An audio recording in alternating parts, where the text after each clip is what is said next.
I am thankful to you for having me this opportunity long last to say a few words on the budget.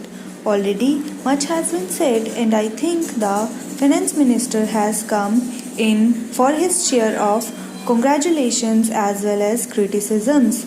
So there is not very much to say but I should like to say a few words. The increased development expenditure and the absence of any new taxation has earned for the budget a good response even from the businessmen. I especially welcome the relief given to the middle classes by raising the exemption limit of income tax in respect of personal income. No doubt this is some relief to the middle classes, but I would request the finance minister if he could to raise this exemption limit from 4,000 rupees to rupees 6,000 as that would give substantial relief to the middle classes.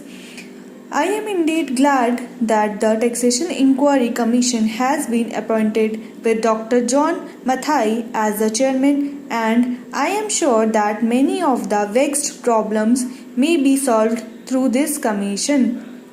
At the same time, I would request the finance minister to put off the state duty bill for the present since the inquiry commission has been appointed and they may go into this question for I feel that it is not an opportune moment to put on more taxes on the people. Already, as Mr. Gadgil has pointed out, there are so many taxes on the people. The people are overburdened by taxes and they are just trying to recover their stability. So, in regard to state duty, I would ask him to consider about it.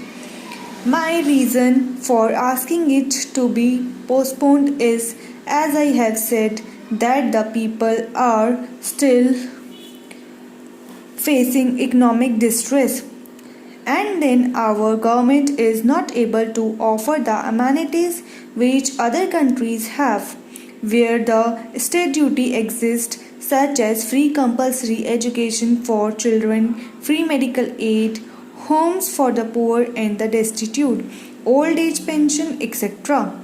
So, my humble suggestion is that this point may be considered by the Taxation Inquiry Commission.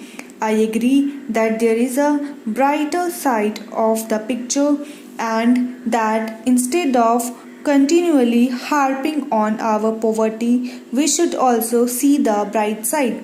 We are making encouraging progress towards laying the foundation of a welfare state.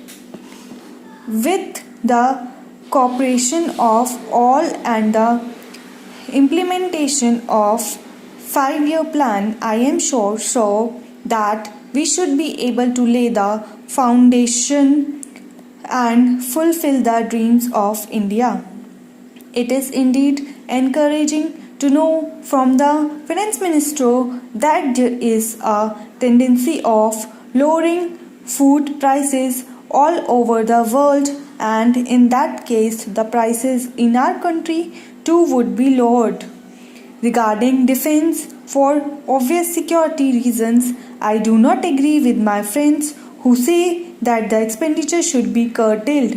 It is not advisable to take any undue risks and slacken the defense arrangements. Indeed, defense is one of our valuable assets, although strange to say, there seems to be adverse opinion in some quarters. I agree with what General Kuriappa once said that God and army are remembered only when there is trouble. The army consists of most disciplined and loyal set of young men. It would not be proper to effect economy in the pay of these brave officers, as it would not be an incentive for the right type of young men to join the army, and it would become ineffective and inefficient. I believe already officers who were drawing rupees 1400 as their pay are now getting only 700 and about rupees 100 as allowance.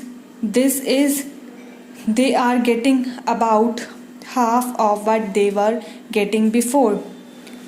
It is very hard for those officers on field duty to establish separate establishments for their families and for their children. And I would specially appeal to the finance minister to see that the family allowances may be restored to those officers who are on field duty. Economy in army could be affected in other ways.